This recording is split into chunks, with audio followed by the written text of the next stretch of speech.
Assalamualaikum guys. Pagi kita ada dekat Barakah Autoglass Bandar Dato' On, Johor Bahru. Kita ada satu Volkswagen Tiguan claim insurans cermin depan. Nak tengok? Mari. Korang boleh tengok pecah dia ni guys. Rabak punya pecah. Agak-agak korang dia kenapa guys? Bila aku tanya dengan owner ni jauh daripada Pengerang. Pengerang ke Dato' On ni 1 jam lebih guys. Nak drive kan? Tapi owner sanggup datang kat kita untuk kita settlekan dia. Korang rasa kenapa boleh jadi yang macam ni? Ini ada insurans. Cuba kau fikir korang yang tak ada cover cermin. Kita jalan cash lah guys. Apa lagi? Pagi.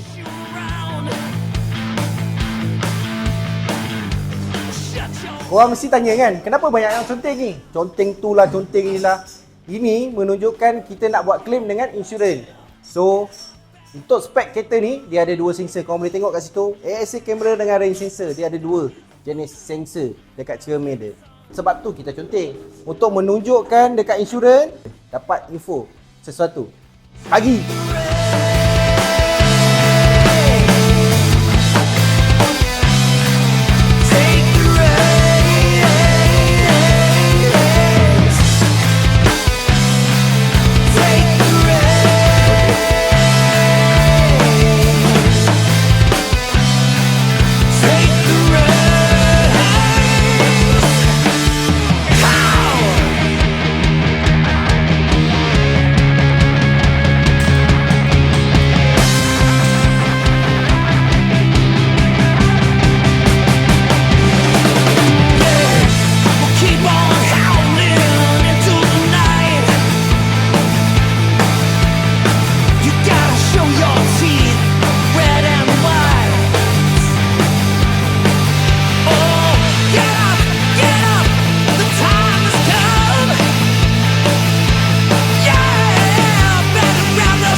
Okay guys, Volkswagen Tiguan dah siap.